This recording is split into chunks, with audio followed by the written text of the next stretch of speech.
welcome to LaunchLeft Podcast. I'm Rain Phoenix, your host. Don't forget to rate and subscribe. Follow us on all socials at LaunchLeft. Today's very special guest is Bitch with her new record, Bitchcraft. We're gonna get in there. Yes. Let's talk all about it. Your new record is so pussy. Oh, thank you. I take that as a compliment. It is a compliment. Absolutely. And seeing your live show, I'm so very happy that you're in LA for this, that you were in LA, that you are in LA for this short time, and that I could see your live show at Hotel Cafe. Really, really moved me in many ways. Just it's like comedy, music, heart, soul, ferociousness. And Yes. I learned how to, use certain vocabulary words differently. And I'm really happy about it. Oh, good. It's really cool what you're doing. Appreciate you so much.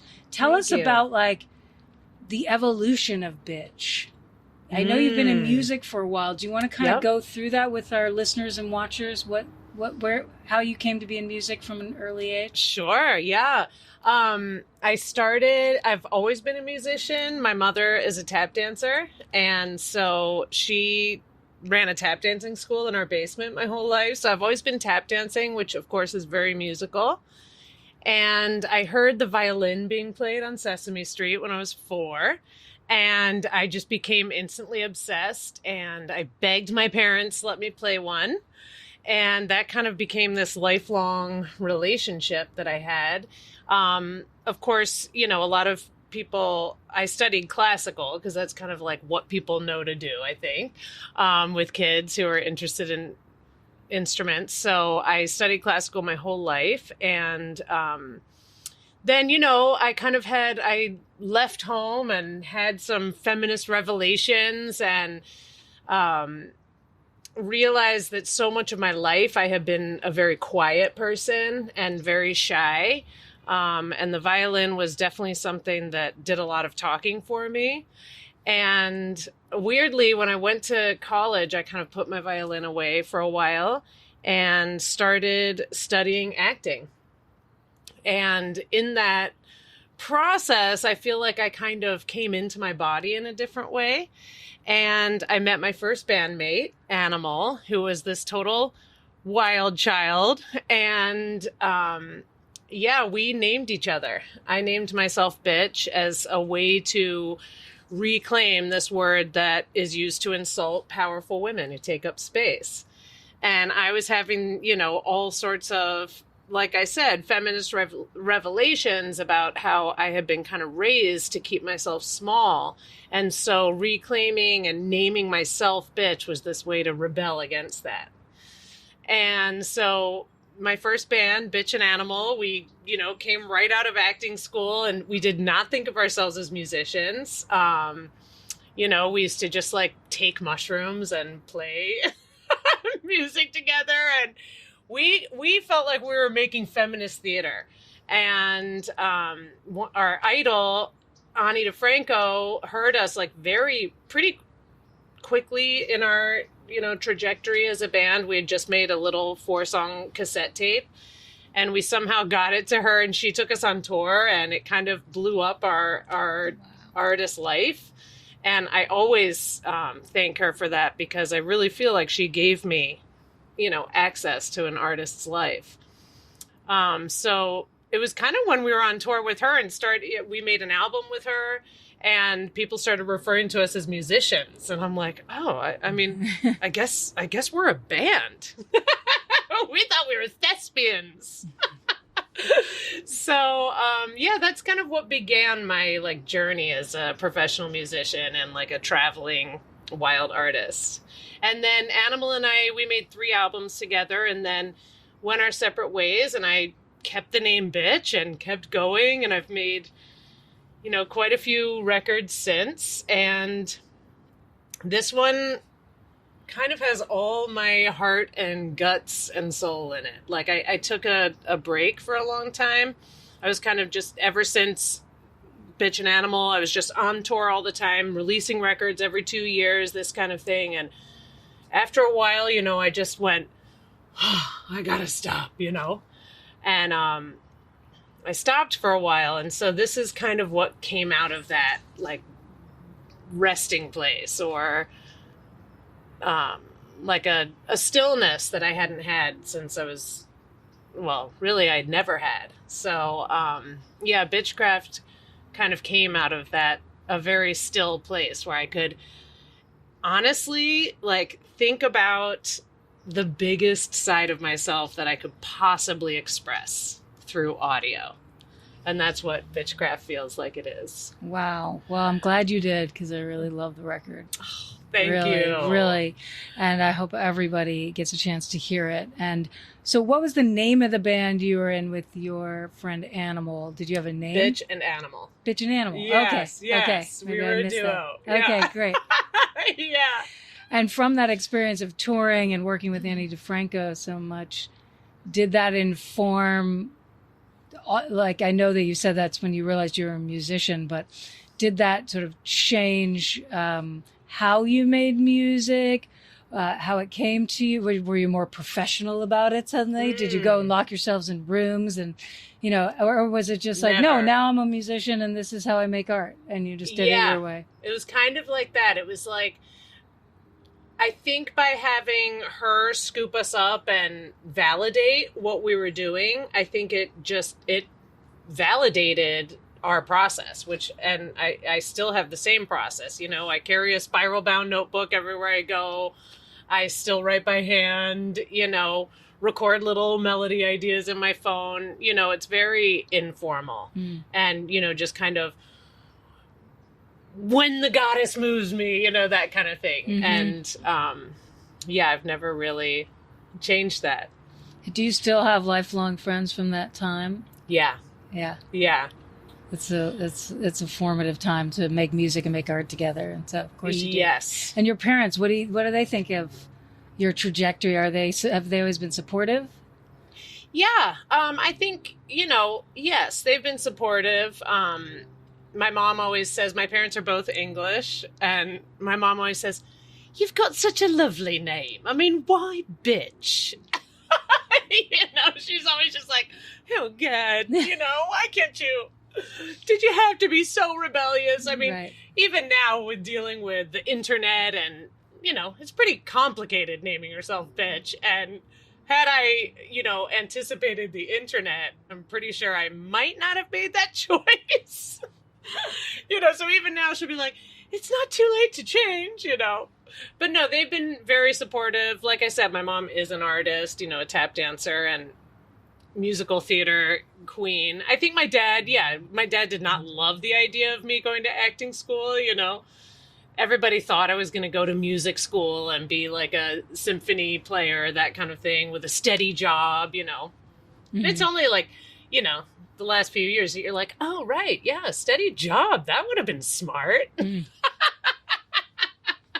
Oh, I just could not get down with those costumes for symphonies. I hated the outfits. There you go.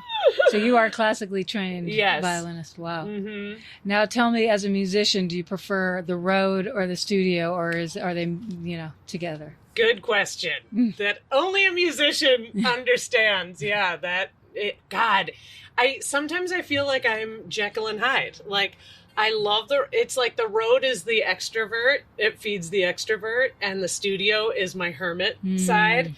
And I have very strong of both of those things, you know? I think, if I could make a life, I always think like, oh, if I could make a life where I only had to be in the studio, I mean, I think I would love that, but I know that I would miss touring and like the exchange of live performance, you know? It's just all the travel and everything is such a drag. Mm-hmm. But, the performance that's why you do it all, you know? So.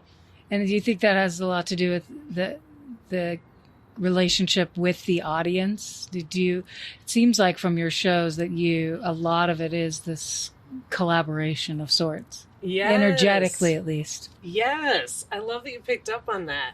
I do. I think that side of it is like crucial. Mm-hmm. And even when I'm filming things, I'm always picturing like the people receiving it, you know? Mm-hmm. And do you work with like a crew of artists, like let's say when you make a video or, get ready for show costumes or what, do you have a crew of your own artists that you work with that you really love? And if so, would you like to share about them and maybe where they live and what they do is, whether it's fashion or as engineers, or we always love to hear about as many as possible. There are so many people. I mean, just Bitchcraft alone, I just feel like there were so many hands involved, and like, I just kind of feel like I could be like writing a thank you speech for the next year, and I'd like to thank, because I worked on it for so long and I had to pull so many favors. I mean, you know how it is. Yes. And really like, like throw myself into people's generosity. And I think this actually was my first time really collaborating with people on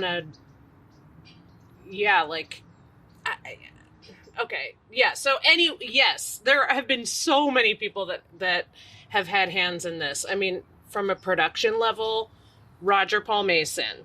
I worked with him on my last record, and it kind of began this new sound that I've been exploring. And this time I got to really deepen it with him. So he's a great producer. We just sent each other files for years. And we spent one weekend together in Austin where we took over our friend Gretchen Phillips' entire house because she left town and she said, just go record in our house and feed my cats. And so we did that. Amazing. For a weekend. Gretchen Phillips is a great musician. This woman, Ann Previn, here in LA, I told her I wanted to make a pop record. So she, listened to all my demos, listened to all my half ideas, and really helped me pull out which ones she thought I should go with, and work on. My friend Goddess, who's an amazing rapper and has an incredible ear, child of two classical musicians. She was a big part of the production of it. My friend Dusty, who I had this vision of for the cover having a collar made out of brooms. And I called him. We've collaborated on a few things now for this project. And he ran that. He not only, we did this. He made this amazing collar that I wore in the cover shoot. And we made a full length gown. I had this vision. I was at a protest at some point that I wanted to make a dress out of protest signs and call it the protest dress. And then I was talking to Dusty about it, and we started morphing the idea into like, well, what if that is this look for the cover of Bitchcraft? And instead of, signs that you would, phrases that you would write, for a protest, you choose lines from the album. And so, we birthed that whole look. And at the last minute, I had been playing with this oversized pencil that we just stuck in my hair at the last minute. And that's become a big prop in the play that I'm working on. I mean, I could go on and on about collaborators. Zoe Sundra, she built a dress out of a tent for the Hello Meadow video. I mean, all the people that put in so much time for the music videos. Joey Soloway, who single-handedly made this beautiful video for Easy Target during COVID. They were really moved by the song Easy Target. And so had this suit custom made for me. And we went up on their roof and we shot this beautiful thing outside. And it was everybody's like first project during COVID. Share with us what's moving forward for you. Are we going to get to see you play? Where are you playing? The cities, the places? How do we find you online? All that good stuff. Thank you. Yes, you can always find me online, Bitch Music. And I'm about to be doing a Northeast tour. So I start in Somerville, Mass, which is part of Boston, I guess. And I'm doing kind of a triple bill with Katie Curtis and Melissa Farrick, who are two brilliant musicians that I very much admire. And then I'm going to do a full residency in New York. So similar to the thing I did here in LA, I'll be doing 3 Wednesdays in a row, where I'm going to be doing the full play, which is what you saw, or, it's in development. My friend Margie Zone, I need to mention her because she helped me craft that play and she's a co-creator with me on, how to weave an autobiographical tale because I wanted to do some stuff like that for the Bitchcraft release. So yeah, New York, I'll be in Burlington, Chicago. We go all the way out to Minneapolis and back. So fantastic. The whole Northeast and the whole Midwest for April and May. And what is your experience touring in the areas of the U.S. that, like, do you have a favorite zone, or is it all good times? Or does it always feel like, no, I wish it was better? You know, like right. Yeah, there's no always. There's definitely certain towns that, you know, are like surprises, but then sometimes it's like, you know, well, this was great in 1998 and now it sucks, you know. Right. Right. I've always been pleasantly surprised by the Midwest. I really enjoy touring in the Midwest. Some great like pockets, Kansas City, Des Moines, Columbus, Ohio. They're always like towns I love playing. Any that I don't like, I've just they just get struck off the list and I just don't go back. Right. That makes sense. That makes sense. Yeah. Do you have any advice for young artists that might be starting out, that are left of center, that are, you know, outside the box, and all the pitfalls that come with maybe trying to fit in or not trying to fit in? Is there anything that really helped you, maybe that someone that was older than you when you were coming up said to you, that helped you center and stay true to yourself, or something that you just over the years really held close as a kind of motto of how to maintain your own, you know, sense of self and still work in a world that doesn't necessarily always accept that?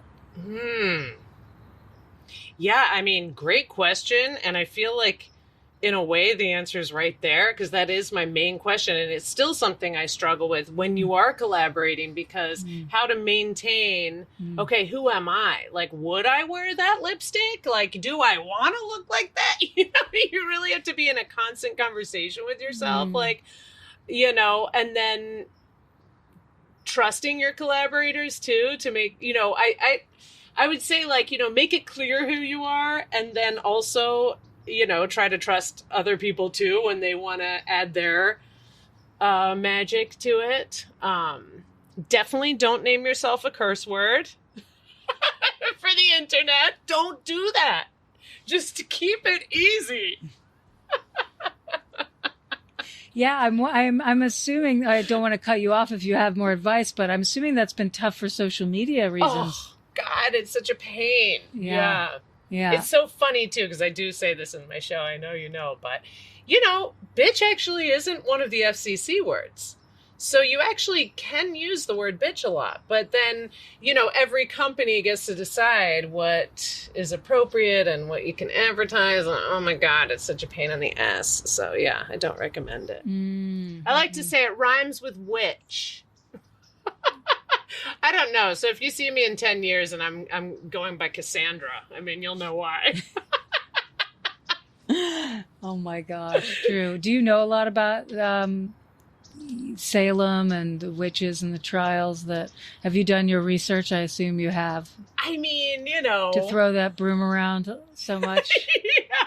You throw that broom around, you got to know. Yeah, you got to have some historical reference point. Yes. I mean, again, we only know his story of that time. Exactly. We don't really know her story of that time. It's so true. So, you know, how many of them lived to tell it?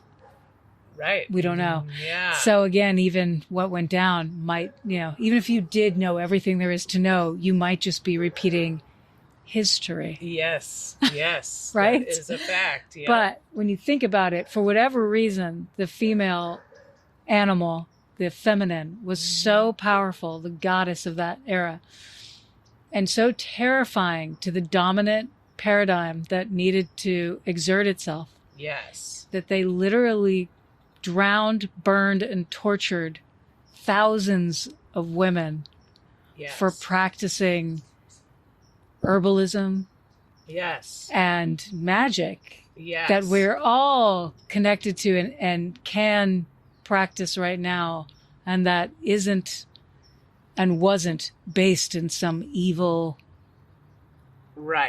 thing. Sinister that was thing, harmful thing for anyone. It was, if anything, was the only sure medicinal help you could get, especially if you were a woman. Yes. So to think that that actually happened, along with all the insufferable to remember things that have happened, not just in our country, but across the globe, because of misunderstanding, because of not having an open mind and heart to who and what is actually happening for certain people. To me, I still, when I think about it, like, yeah, that happened. The witches there were thousands of women killed, burned, drowned, trials like, no, you're a heretic. Now we're going to kill you. Yeah. Can you imagine? And they just lived out in the woods trying to help people. I know. But you think about that, it's true of everyone. So whatever is that dominant part that seems to keep winning, that dominant sort of intense, for lack of a better word, patriarchy kind of angle that we've built our entire existence around, whatever that is, it's time for you to go. I know. It's time to allow these other things in, because you've tried to kill and pillage and rape too long, and none of that's really worked. It is not like the working. goddess is back, and you're going to have to just reconcile with that. Yes, deal with it. It's literally our only hope. Right? We all got to learn to live together. I don't think it's fair to sort of persecute.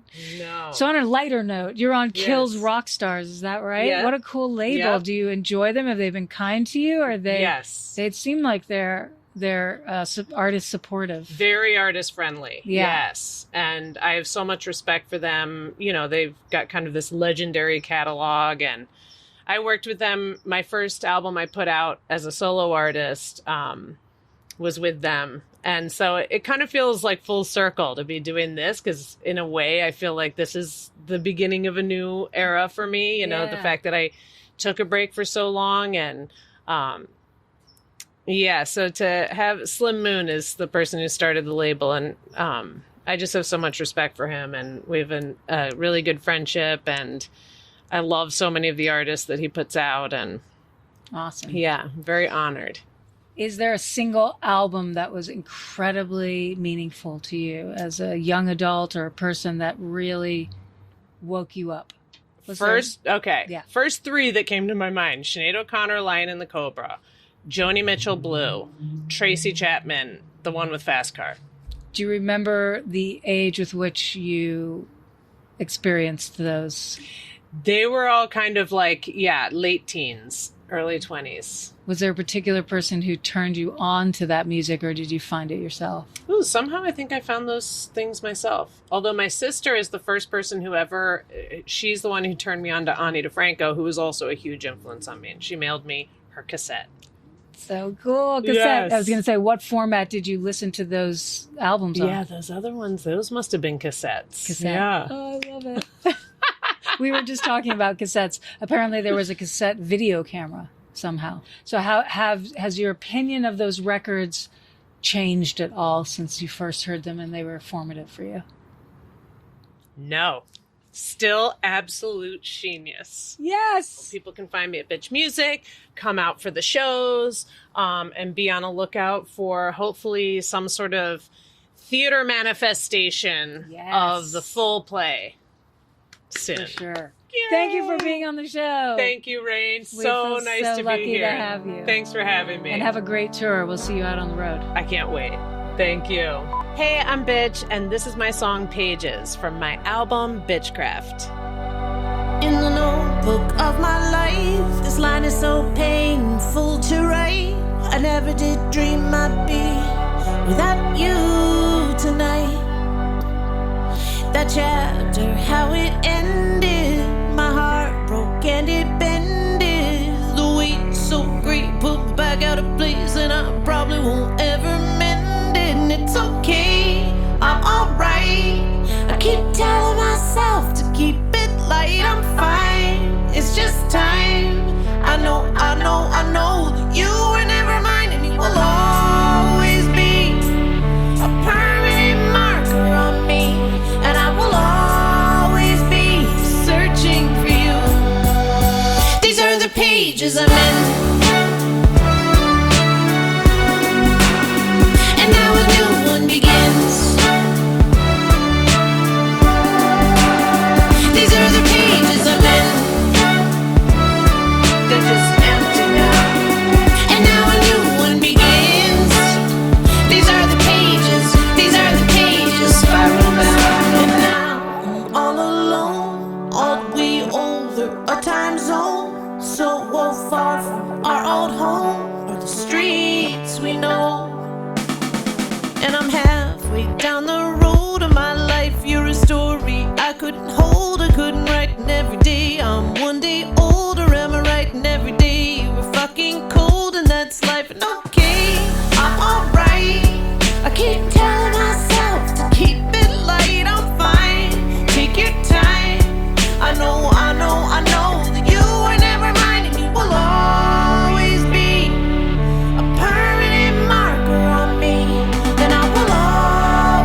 lights in front of me, nothing but empty streets. I just want us both okay. We rolled the dirt road back to where it's made. I say you are the leaver, I'm the believer. These are the cages. These are the pages I'm in. And now a new one begins. I'm where we end. These are the pages I'm in. They're just empty now. And now a new one begins. These are the pages. These are the pages.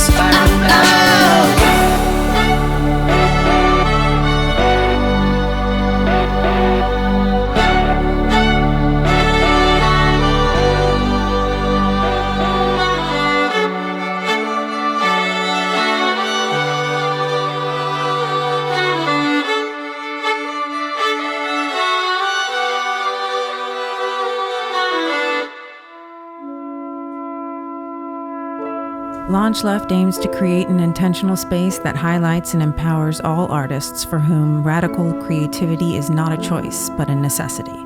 LaunchLeft begins with music, but its ultimate aim is to launch left-of-center artists in all creative fields.